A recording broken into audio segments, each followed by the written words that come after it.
Perfect. Hey, everyone. Again, thank you for joining us for another Friday Firepower Hour. My name is Paul Azzi. I'm a cybersecurity TSA with Cisco. I've been in security for a long time. I think I've met a lot of the people on this call. Appreciate you all for being here, and hopefully everyone is staying safe. Along with me for today, I've got one of my great colleagues, Dan Hamilton, who's going to be co-presenting with me today as we cover the Firepower CTR, Cisco Threat Response integration. Hey, Dan, do you want to take a minute and introduce yourself, if you don't mind? Sure. Thanks, Paul. So, yeah, name is Dan Hamilton, and I'm currently a cybersecurity technical solution architect supporting the Carolinas. Been running this role for 5-6 years. Been at Cisco. Next month will be my 20-year anniversary in various roles, including spent some time in the security BU as a product manager and engineer, and some time in the group that validated the Cisco security designs out there. So I'm glad, happy to be here, and glad that Paul asked me to join his Friday Firepower Hour with him. So thanks everyone for joining, and hope for a good session. Excellent. Thanks again, Dan. Appreciate that. We've got a couple of panelists that will help out with the Q&A. Feel free to use the Q&A chat freely to ask any and all questions. We've got Jim Gauvin. Did you want to introduce yourself, Jim? Sure. Jim Gauvin. I actually support the commercial accounts in Florida and the Carolinas. I came over from the SourceFire acquisition, which is hard to believe, about 6 years ago, and I work with Dan and Wes and the rest of the crew. Thanks. Perfect. Thank you, Jim. I see Sam is muted out. I'm not sure if he's on another call. Hey, Sam, if you're hearing me, did you want to take a sec to introduce yourself? Oh, sure. Be glad to. Sam Camarda. I am a security TSA, cover security with other technologies like wireless, data center, voice. That's most of my job. Been with Cisco about 15 years, and I cover the Southeast. Thanks. Perfect. Thank you again, Sam. Cool. So today's agenda is going to be pretty straightforward. We're not doing a lot of slides. Anyone who's seen these sessions in the past, we kind of cover like a bit of an intro for what we're going to be demonstrating afterwards. So I know a lot of people are still a little fuzzy in what Cisco Threat Response is all about. We've got a handful of slides that we'll walk through, explaining what it is, the goal, the integrations, and then we'll talk specifically around the Firepower integration into the Cisco Threat Response dashboard, some of the benefits behind that. We'll go through how to review the Firepower events sent to CTR. The good news is Dan will be walking us through the Firepower configuration section, the Cisco Threat Response configuration section, the SSC configuration section. So we're going to go through those.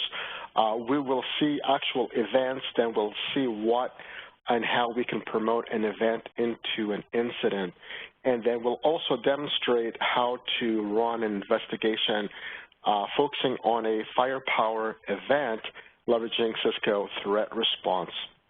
For anyone who hasn't seen Cisco Threat Response, think of your role in your organization. You've got all these different security tools.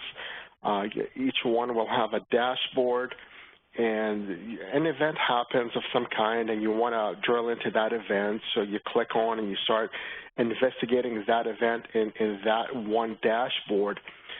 You're going to get some context from whatever platform you're looking at, but imagine if all your platforms can contribute and share contacts around that event. So rather than me pivoting from one dashboard and then logging on to my other dashboard, then my other dashboard, then my other dashboard, and try to put all the crumbs together to get a better picture of what's going on, well, in essence, that's what Cisco Threat Response has given us and providing for us.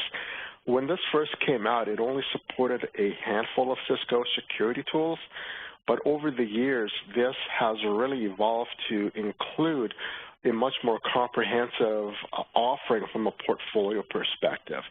So a lot of people are familiar with Cisco Umbrella. We're able to block at the DNS layer. We can provide content filtering, a security layer around just people trying to connect to command and control, malware, phishing sites. And initially, that's a great a product that ties into Cisco Threat Response. So we've got AMP for endpoint, which is looking at malware on the endpoint, tying that into Cisco Threat Response. And we've got our email, our cloud email security, our on-prem ESA, VMs or appliances, the WSA, our web proxy. And now we can even add Stealth Watch events into our Cisco Threat Response and as well as Firepower. So if you think about me being able to leverage this cloud platform, and by the way, if you have any Cisco security products, you have access to Cisco Threat Response. You will see the URL in our demonstration in just a few more minutes. You log on to this, and via an API, you can integrate all these security tools, and from there, you can then pull in your security events. Right? Let me pause for a second. Let me repeat that. You can pull in your security events. So a lot of companies and organizations have SIEMs, and you're ingesting all these tens and hundreds of thousands of events, and then you've got to parse through and figure out, and CTR does all that for you. We are focusing on the security events.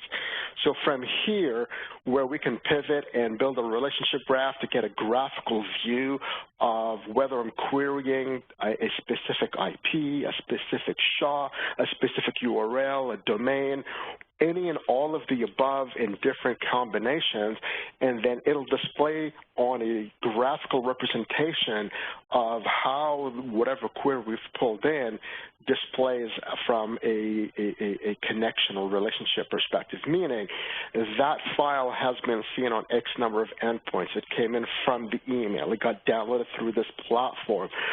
This IP address, malicious IP, has been seen across 15 of your targets on your network. And from there, you can pivot not only to see what's going on, but to take a block in action. So maybe a domain, I want to pivot and click on that domain and say, you know what, it's suspicious. It's not necessarily bad. Let's go ahead and block it because I'm not going to take a chance of that domain now having a malicious disposition, which when you're suspicious, you're kind of borderline of being malicious. The same thing, I can see this file, it's not malicious, but it's being presented from a domain that has presented several other malware samples. Now, this one file is not deemed malware. I'm not going to take the chance. Right from this Cisco Threat Response dashboard, I can pivot and take a block in action. So how does Firepower fit into Cisco Threat Response? It's real simple. With 6.4, we're able to send out intrusion events. So intrusion events, it's a traffic going across the firewall. It triggers based on an IPS rule being enabled, and we get some information about the sender, the recipient, the context of that intrusion event. So I would humbly say if all I'm looking at are intrusion events, Firepower Management Center is the way to go for me to do my IPS analysis. However, if I'm looking at an IP address that we've seen numerous attempts that he's going out to malicious sites, but then I could add the context, hey, this intrusion event happened, maybe 24 hours prior. Well, maybe something got through and something landed on that box and we got compromised it, and maybe that's the point where now this endpoint is misbehaving. So that having that context in that dashboard is real powerful. Now, with 6.5, which is our most recent version of Firepower, we've also included the ability to send malware events as well as security intelligence events. For anyone not familiar with what is security intelligence events, Talos, the world's largest non-governmental threat organization, gathers telemetry from web, email, endpoints, network sensors, and aggregates all this information, all this telemetry, and captures all the bad IPs, all the bad domains, all the bad URLs, and through a feed, the FMC, the Firepower Management Center, receives this information. Now, we can now take a blocking action if any one of our hosts is trying to call out to that URL, to that domain, or to that remote IP address. The firewall will block that. As it blocks it, we can now send these events into our Cisco Threat Response as well, right? So now we can get this global visibility around all security events within that one dashboard.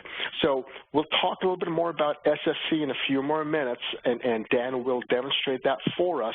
But what I want to talk about now is that there is a built-in incident manager. So if you think about the events being sent, they're actually going to be sent out to my SSC. And within the SSC, we have settings that we can then dictate that if it comes in as a malware event, promote it as an incident. So an event does not mean it's an actual incident. An event is just an event. But when I can correlate multiple events together, and now I can say, you know what, this needs to be promoted to an incident where we need to investigate that incident, that's what I'm talking about. So we can do this dynamically. I can go into my SSC, and I can say if it comes in as a malware event, automatically promote it. If it comes in as a security intelligence event, automatically promote it. Or better yet, here's my critical infrastructure. So the 192.168.10 network, as an example, this subnet is mission critical. If I get an event from this subnet, automatically promote that into an incident. So this is what I'm talking about, right? So this is what we refer to as the incident manager. As we are sending events out to CTR, we can then have a rule in place that says if it's coming in from Firepower and it happens to be an event type that matches an intrusion event, a security intelligence event, a malware event, or it's coming from this IP address or from this IP subnet, automatically put it into my incident manager. So this is where I can come in here and say, mark it as resolved. I've reviewed this incident. I'm good to go. Or I can go ahead and say, assign this. It has been assigned to someone that's with an ongoing investigation.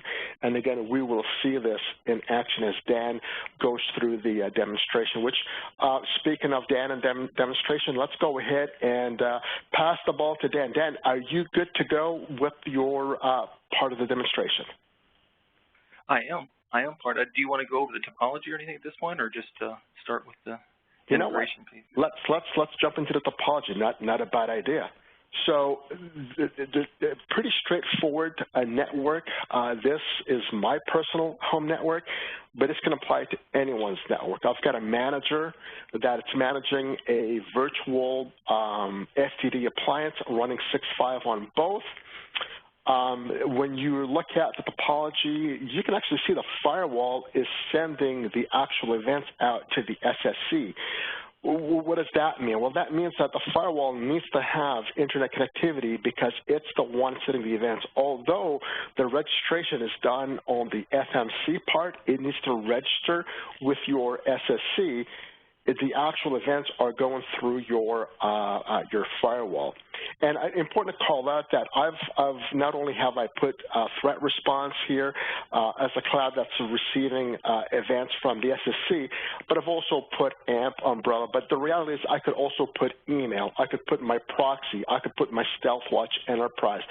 So from a topology perspective, it's everything with the exception of my Firepower is cloud driven. With that, Dan, let's make sure you get the ball. So, Wes, if you can pass the ball to Dan, and we can proceed with the first part of the demonstration. Okay, thanks, Paul. So let me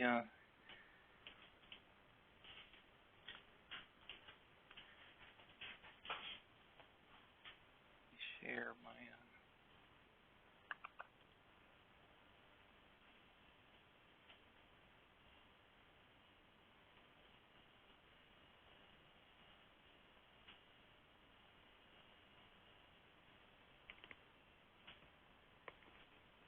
Hey, Dan, we're seeing a very small dual screen. There you go. Much better. Which? I think we are seeing your FMC now. Okay, great. Thanks. So, so what I wanted to do was walk you through the steps required to integrate your firepower with the Cisco Threat Response. And when you're doing this, you're basically going to send events out to the cloud to a security service exchange engine, which basically at a high level is just a cloud platform that handles cloud-to-cloud or premise-to-cloud communication for your Cisco Cloud security products. In order to make sure you're sending your events to the appropriate SSE or security service exchange console, you need to tie those two together. And the way we tie them together is through the smart account. So what I mean by that is the smart account that you have your Firepower Management Center registered and licensed to needs to be linked to your SSE device in the cloud so that it will then know which Cisco Threat Response console to send it to. So first thing I'm going to do, and this is my FMC, and I'm managing a couple devices in my lab itself. I'm running version 6.5 on this FMC and my devices. So in order to see which virtual accounts, virtual smart account that I'm registered to, I'll go to the System Settings, Smart Licenses, and that's going to bring up my Smart Licenses status page, right? So with this, I'm able to see exactly which virtual account I have my FMC registered with. In this case, you can see it's registered with the Dan RTP Lab virtual account, right, assigned to my smart domain. So now that I know which account it is, let's see if that one is registered with my SSE or if I need to add or link that to it. So in order to get to the SSE, you first have to go to the Cisco Threat Response console. So to get to that, you would go to visibility.amp.cisco and log in. I've already logged in beforehand, so that's why it pulled me all the way in there. And then from there, you need to go to the settings icon by clicking the start icon on the right, and that's going to bring up your settings page. And then within your settings page, there's a device tab in here, which will show you all the devices that are linked or sending events to your CTR. So as you can see here, I don't have any devices because, well, we haven't enabled the integration yet. Then this pulls the device list from your SSE. So to get to your SSE, we're going to click this Manage Devices.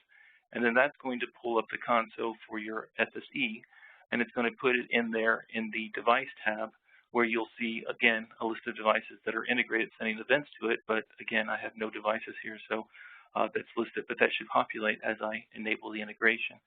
So to look to see which smart accounts are linked to this, or if any are linked to it, I would go to this Tools link to the right, which is denoted by the hammer and wrench in here. So if I click on that and then click Link Accounts, then that's going to show you which accounts I have linked if I have any. In this case, I already have an account linked to it, virtual account linked to it, and it's swamplab.cisco.com.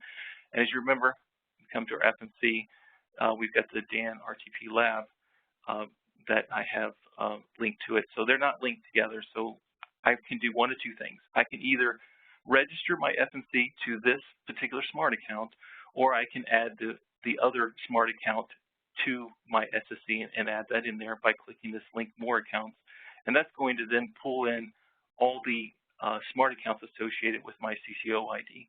And so as you can see, I've got several listed here, and if I expand this domain, then I'll see that I have the Dan RTP Lab. So again, I can just click that and link that account, but for this demonstration, I'm going to use the other method by re-registering my FMC to the one that's already linked, because if I keep adding additional ones, it'll keep growing. And the other thing to remember and note also is that once you link the accounts, then the only way to unlink that is to open up attack case to get them to unlink it. There's no way in the tool to unlink those.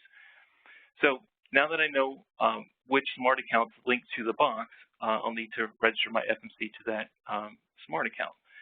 So, but before I go back to my FMC, the other thing that you have to enable in the SSE to make this work is under the cloud services. And if I click on the cloud services, I need to enable the Cisco Threat Response integration by clicking this slide next to it to enable it. And again, you'll get a warning saying, okay, this product will start sending high fidelity security events to the threat response, which is perfect because that's exactly what we want it to do. And I'll click OK. It'll take a few minutes to populate. And then I want to turn on the eventing information. So again, I click on that to turn it on. It'll tell you this will start collecting events in the cloud. Click OK. Now, Paul mentioned that events get sent to your SSE, and then they will get promoted into your CTR depending on the fidelity of that and how, the priority of those events. You can also manually set that to auto-promote certain events if you want by clicking this settings button on the side here. And you have a couple options. You can either auto-promote based on the actual category or event. So in this case, I can say, okay, I want to promote all malware events and all security intelligence events, or I can select only DNS or IP reputation or URL. And those will automatically promote those events into your incident manager within Cisco Threat Response. The other thing, as Paul mentioned, is let's say you've got some critical servers like your PCI servers or critical, other critical servers that you always want to promote any events associated with those devices. You can come in here and simply add those IP addresses to those servers, or you can add them by subnets to encompass all the devices within a certain subnet. Now, the other thing you can do too is filter out or not include or not promote any events that you don't want. So let's say you have a vulnerability server, right, that goes out there and scans the network or does an nmap scan. Well, if you obviously that's happening, you don't really want those in there, then you can create this filter list that will identify those devices either by IP address or subnet of any events that are sourced from those machines from going into your incident manager. So once I select the settings there that I want, I will hit save. And now that's all I have to do on there is make sure the linkage is there and then turn on the appropriate events that you want to automatically promote in there. So now that I know what smart account is linked, let's go back to the FMC and let's register that to the account that's linked. So in order to do that, I would would deregister it from the current virtual account by clicking this deregister button. Hit the OK to tell it, yep, I understand. And then I will, from there, what I want to do is go into my smart account by going to software.cisco.com, and I need to create a token to tell the FMC, which smart account to register with. So I go to the Smart Software Licensing link here on the right side, and then from here, I'm in the swaplab.cisco.com, and now this is where I want to create my token so that my FMC will register with it. I create the new token, give it a description. I'll just do the swamp-FMC since that's kind of the name of my lab and the device, and I will create the token. Once the token is created, I will come in here and then copy that to the clipboard, Control-C, and then I'll go back to my FMC, and with any luck, yep, it is deregistered now. So now I'll use that token to now register that with the Swamp Lab the virtual account in there. So I paste in the token and then click Apply Changes, and this will start the registration process to register with a smart account. The other thing I wanted to call out is, as Paul mentioned, this is actually going to directly integrate and send the events to the cloud to send it in there. The other option of doing this is by deploying a security services proxy, which Cisco provides for downloading. That's a VM, Linux VM, where you can send your syslogs to it. So if you've got devices that are not all connected to the internet, your managed devices, then you can send via syslogs to this security services proxy, which will then take all those syslogs, aggregate it, and then send that up to the SSE on the managed device's behalf. So now that you can see here, okay, we registered with it. It's a success, and it's registered with the swamplab.cisco.com, which is linked to my SSE. So now I want to apply the appropriate licenses to those devices by clicking Edit License. And then I'm going to apply the malware license to my boxes, as well as the threat IPS license to my boxes, and the URL licenses to my boxes. So I can also do any connect, but for this demonstration, I'm just going to stick with the malware IPS and URL filtering and apply those licenses. And then once this gets applied, you will see that I'm fully registered with the Swamp Lab virtual account, as well as having all my licenses applied on the box. Now that that's registered and I've directed it linked up to the smart account that's linked with my SSE, the other thing that I need to do in FMC, and the only really other thing you need to do, is to enable the cloud eventing integration service on here. So to do that, I click the system settings, click the integrations, and that's going to go to my integration page where I would do all my integrations that I would want. But under cloud services, this is where I'd come in here and enable the Cisco Cloud event configuration. So I would click this slide bar to enable that, and then I hit save. And then that will basically tell the managed devices to now start to send those events to the FSE. As Paul mentioned, we first enabled it in 6.4, and we only had IPS events that would be sent. And in 6.5, we enabled the malware events as well as the high priority connection events, like the security intelligence events. Now you can, send all of them up there, like I'm doing, by clicking them all on, or you can only send intrusion or malware. Then 6.4, when you see this, the only thing you can do is enable it, but you can't choose any because it only sends the IPS events there.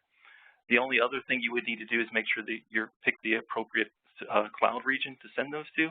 In this case, I'm in the US, so I will pick the US East, or if you were in Europe, you can pick Europe, and you would save that.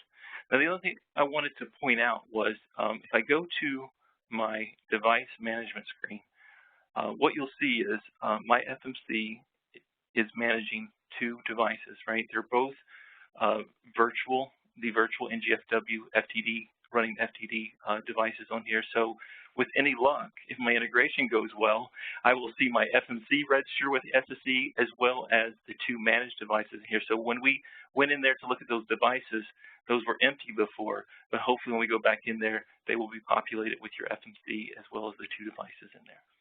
So if I go back to my the Cisco Threat Response, and then I'm going to basically just refresh the device list in here.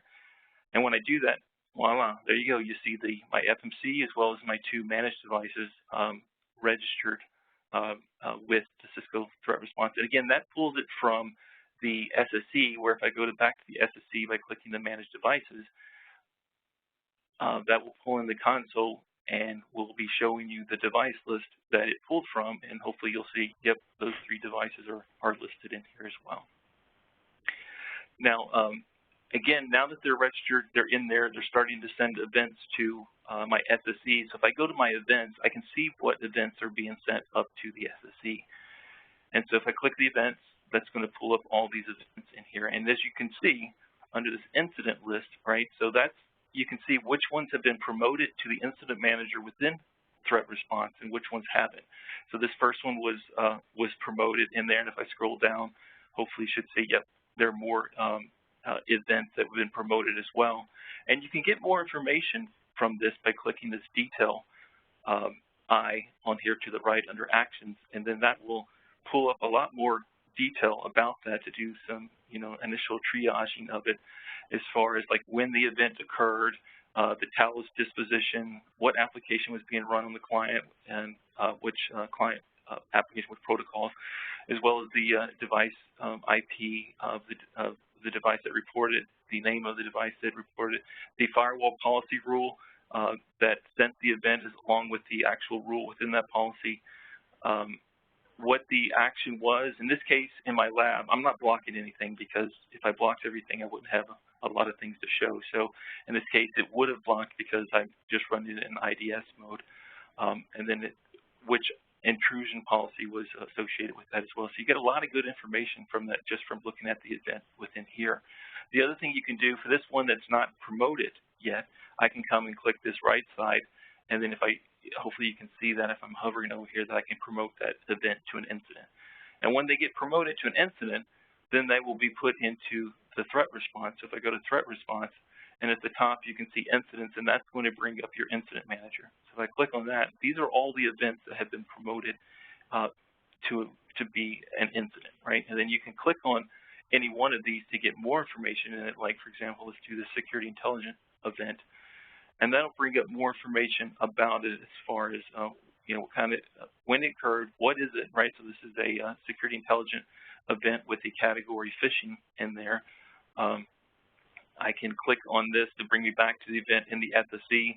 I can see the observable, the target. So there's one target, 10.02.15, as well as the observable of the destination, as well as the actual URL associated with that phishing category. And then down in the sightings, you can also see that as well as far as it came from my network firewall. It was detected as a resolution. Again, I'm just doing an IDS and not actually blocking it, or otherwise you would see that in there. But a lot of good information that's being pulled in there. And a lot of that stuff will also get pulled into your investigations and enrich it by pulling into the relationship graph, observable, and sightings, which Paul will show you in a second. Now, the last thing you need to do to finish the integration is add the Firepower module to your threat response, right? So in order to do that, I would go to modules. And then, as you can see right now, this is a list of the modules I've already got integrated in here, and I've got the AMP for endpoints. It looks like I've already added the Firepower module in here already. And if you click on that, you can get more information with it, and then you will see a link. So all the steps that I just walked you through, if you click this link, that will actually bring up the instructions that we just walked through in getting the integration in there. So if I click on the cloud directly, it will give you a diagram and limit all the steps in here. So in this case, I've already got it in there. So I can edit, I can delete it, I can give it a different name and then save it. And once that's in there and the module's in there, then that allows me to pull from those events, even if they haven't been promoted to the incident manager under the incident tab. So this module will give me that ability to query even from the events from the SSE in there. And really, that's all it takes to get the integration in here. And once it's done, you're able now to go to investigate and now enrich any investigation you have with any information from the NGFW that you may have. And so with that, I would like to turn it back over to our esteemed host, Paul Ozzie, to kind of walk you through an investigation. Perfect. Thanks again, Dan. Hey, listen, that was spot on, very thorough in configuring the Firepower Management Center, configuring the SSE, and then walking us through step by step. If the host can now make me the presenter, thank you. Let me go ahead and share my screen. So let's walk through a sample investigation that's sourced by Firepower Management Center. All the configurations that Dan walked us through, they're already configured on my FMC. My FMC is linked to the SSE and to the Cisco Threat Response. I'm running one virtual next-gen firewall. All my devices are 6504. And what I'm going to do is if I'm going to be investigating typically an intrusion event, I'll be focusing on my FMC. If I'm looking at something malicious, I'm going to hover and pivot to either a malware event or to a security intelligence event. So let's start with security intelligence event. So if I go to analysis, connection, security intelligence event, that takes me to my SI events. So anything that I'm either blocking or monitoring, because you can put security intelligence not in a block mode, but in an audit mode if you don't want to block those URLs or IP addresses. But in my case, I'm in block mode, and I can see that the source or initiator IP is 192.168.10.33, and I can see that that source IP is going to, well, let's put it bluntly, he's going to a lot of bad sites, right? So some are malware, some are URL spam. Actually, I would say the majority of them are malware across a variety of parts of the world. What I want to do is the 192.168.10.33. Let's pull up that VM. So what I want to do with that VM is, let me minimize this and let me go to the VM and let me do an IP config. So 192.168.10.33, and let me just do a steady stream of ping to, well, this is a Google DNS server, real quick for me to do this with a perpetual ping. So I just want to, the point I want to get across is this is the host, it's live on the network, it's got internet connectivity, and let's leave it at that. We'll come back to this host in a little bit later on. So from here, I could right-click on any one of these IPs or URLs and pivot to one of a variety of cross launches that are available now in Firepower Management Center. I can pivot and go to VirusTotal, Umbrella, Talos Intelligence to get more information around that IP. Well, if this is a private IP, no sense for me to go into Talos or Umbrella. So what I'm going to do is let me pick this IP, the 149.28.234.93, which is deemed as malware. Let's go ahead, right-click that, and from here, pivot to my threat response. So it's going to automatically add this to my investigation. It's going to initiate the investigate. I'm going to let this query all my different modules. I'll give it a minute or so, and it's going to come back and display a relationship graph for me. A lot of people may not be aware that when you build this, it contains a lot of info. I can blow this up to make it a little bit more easier to view. A lot of this stuff or a lot of this information may not be relevant to me, so if you want to collapse that into a simplified view, you can. You come here and you look at the mode from expanded to simplify, and this makes it a lot more relevant for my environment. So let me pull this up a little bit more and stretch it so we've got a little bit better visibility. And the first thing to call out is that it's showing me two targets. It's showing me that 192.168.10.33. Well, we know that. We saw this in the security intelligence event, and that's, we right-click the public IP and said, let's investigate this in the Cisco Threat Response. And we're seeing Win7-domain, and we're seeing that, well, wait a minute, that's the same IP address. So really, it's that one host, but it's displayed via its host name as well as its IP address. We'll figure out why in just a few minutes. We typed in that one IP address, so there's one observable. I'm going to click on that IP. It's a malicious IP address. It's been first seen on June 5th, 2018. That URL, the god.isi.ng.site, was resolved to that public IP, and this was last seen today, as a matter of fact. So that 192.168.10.33 has been trying to surf going out to that IP or to that site. So what are the indicators that this is malicious? Well, the first thing we're going to see is DFC, which stands for Device Flow Correlation, and then it says Command and Control Host with a medium risk. Anyone knows what DFC means and where did it get that from? If you know that, please put that in a chat window. Let our panelists know what you think DFC is. And the second indicator is Security Intelligence Event. It's an IP reputation, and this category is malware. And actually, these indicators can be seen right here under the indicators. And primarily, these are all security intelligence. They're all malware, with the exception of that device flow correlation, CNC host medium risk. Let me pause. Panelists, did anyone figure out where DFC is coming from?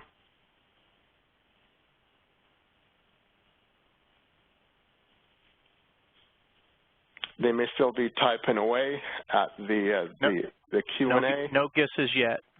No guesses yet. Cool. Cool. I'll answer that in just a few more minutes. Right. So I queried that IP. Here's that IP. So I could have put in, 25 different IPs, and then it'll break them down based on whether I've queried a domain, a file hash, and an IP, and it comes back and enumerates them there. And it will give me a disposition whether it's benign, suspicious, or malicious. In my case, this is malicious. And I've got several modules configured in my Cisco Threat Response. So we got the enrichments, meaning I was able to query my Entra endpoint, my firepower, my private intelligence, which is really the security intelligence, VirusTotal, Talos, and Umbrella. So some of these provided sightings, meaning, yes, this has been seen on your network, versus a judgment. Here's what we think that IP is. Here's the disposition of that IP address. So if I was to scroll down, I can start seeing the sightings timeline, whether it's in my environment. It's been seen 18 times, and that's all today. as well as globally speaking, it's been seen 57 times starting on the 5th of June 2018. Scrolling down, I can now break down the observables, whether I'm looking at the judgments, and I can see here the umbrella, it gives this a malicious disposition, and here's the reason why, and I can pivot and investigate that IP address in my investigate dashboard, as well as the Talos gives this IP a suspicious disposition, the reason why, and I can pivot from here to go into my talosintelligence.com website. Well, we know what the verdicts are. We saw that on the judgment. And here are the sightings. So let's click on the sightings, and this will answer that DFC question. So virus total, it comes back and it says, yeah, this gives it it's a bad IP address. We've got a high confidence that it's a bad IP address. And if I scroll down, this DFC, it comes from my AMP for endpoint. So device flow correlation, it's network connections. So wait a minute, AMP for endpoints, isn't that just looking at malicious files? It sure is. Then how is it able to see connections? Well, because it's looking at processes, and it can tell you when you look at your device trajectory that this host or this process or this application is trying to connect to that IP over this port, and there is a small, very small subset of the Talos security intelligence that comes down. So this is configured in your policy, in your AMP for endpoint policy. Earlier, when we looked at the events and the incident manager in Dan's Cisco Threat Response, we showed that he was able to expand the details. Well, I can do the same thing from here. So the private intelligence is the same thing as the security intelligence. They both come from Talos. From here, I can see the source IP, the destination IP, the category for the security intelligence. In my case, it's the malware. And from here, so maybe I've got 10 firewalls, maybe I've got 30 firewalls. Which firewall saw this traffic and generated the event? Well, it's my 111.90.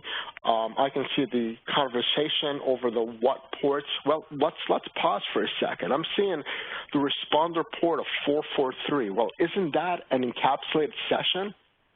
How is it that we're able to see this and not only see it but block it, because we saw the block in my FMC, right? We did see it's a block action, and if I go look at the destination port, it's 443. Anyone knows why we were able to block it, although it is actually going over port 443? If you do, please put that in a chat window. Let our panelists know. And again, just like in the incident manager, I can view what is my access control policy or what is my pre-filter policy. So the point is, these are all the different sightings. It's able to correlate together and draw out this beautiful map that we can look at.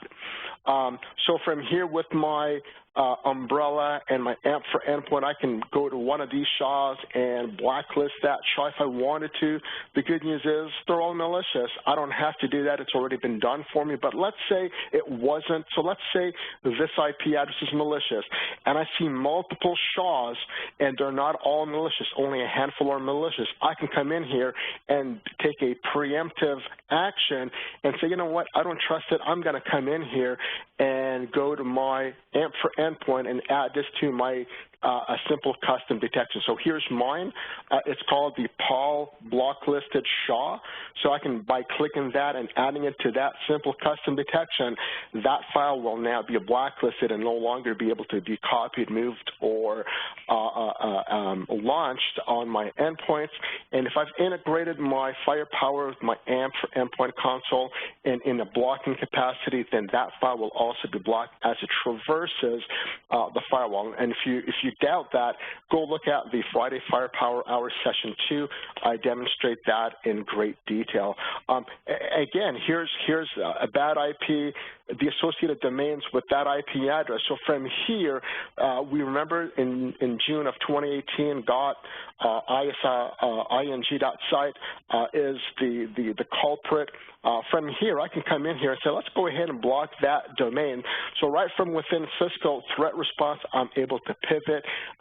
During my investigation, I don't have to go to my AMP dashboard to block that domain, and by adding that to my block list, I can pivot right from here and do this from here. But if you recall, it did say that we have AMP for endpoint sightings.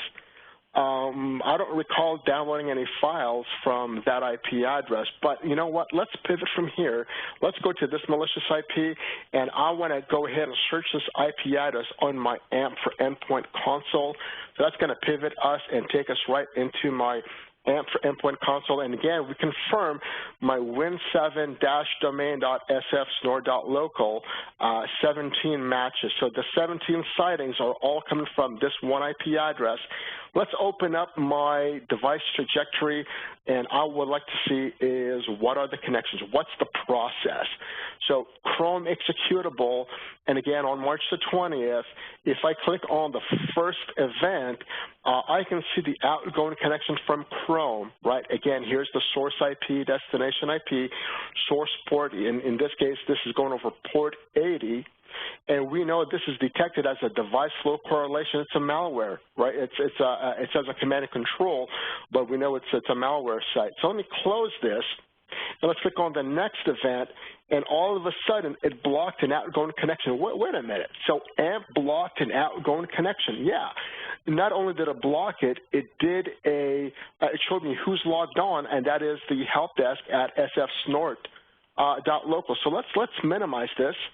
And I'm going to come back to my endpoint. Let's open up a command prompt, and let me type in, who am I? And I'm logged on as a help desk at sfsnort. So spot on. So far, it's giving me information about who's the logged on user on that device. But the good news is we can see that it's been blocked a few times, and he tried again. And again, now we're seeing an outgoing connection, and this time it's an FTP site, right? He's trying to go to a port, which begs the question, is the fact that he's trying to go out over port 80, over port 21, maybe there's something installed on that device that's trying to reach out and call out. With AMP for endpoint, what I can do from here is pivot, and notice where it says not isolated, so there is a feature called host isolation. So I could leverage a NAC solution like ICE, so I can integrate ICE with my Firepower Management Center and write a correlation policy that says when this event happens, send a request to ICE to change the authorization of that endpoint, put them in a more restrictive VLAN, or better yet, right from my AMP for endpoint dashboard, I can click the start isolation and say block endpoint, and then I'm going to go ahead and say start that. So what this does, it starts pushing the host isolation from my AMP for endpoint console to my endpoint. So let's go ahead and minimize this, and let's come back and look at this. So if you give this maybe half a minute or so, it's going to block the connections, outgoing calls from this endpoint to the internet. And right now, if I go to my AMP for endpoint, I open this up, it says not isolated, but if we have the time and let this sit here, it will come back as being isolated. So let me come back here, and again, we can let this run, but not to spend all my time here. I'm going to go back to Cisco Threat Response and show you real quickly the modules that I have. So let me click on modules. So again, as I pointed out, I've got AMP for endpoint. Here's the firepower that I've added. AMP for endpoint has a functionality called Orbital, which uses a query. It allows me to query Windows desktops for, well, pretty much any query that is supported. Not to make this an AMP for endpoint session, but real powerful to see what's running on a variety of endpoints. I've got Threat Grid, I've got my umbrella, and lastly, my virus total. Here are my devices, just like we saw in Dan's. He had 2 firewalls and his FMC. I've got my firewall and my FMC, and here are my incidents that have been promoted from my events into incidents, and once this refreshes, we should see a combination of malware as well as security intelligence events. So here we can see the malware event, malicious files going through the wire. These are malware events in conjunction with security intelligence events. We've got about 3 to 4 minutes before the top of the hour. With that, I'd like to stop the demo at this point and allocate a few minutes for Q&A. We certainly hope it's been a good use of everyone's time. With that, let me be quiet and see if there are any questions.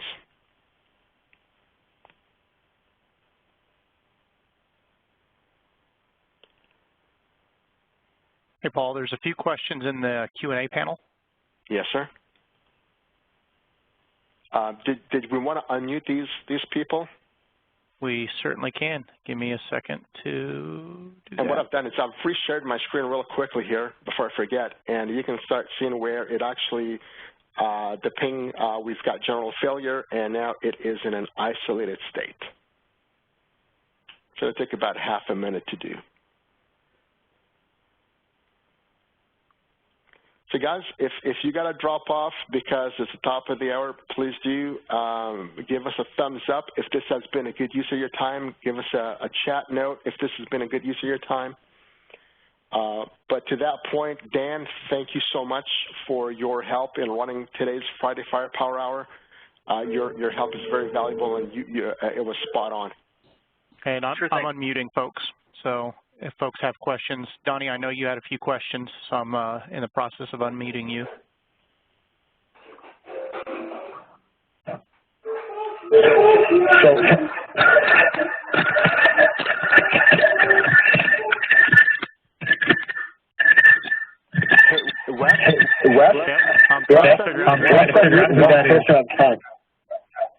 Yeah, let's talk.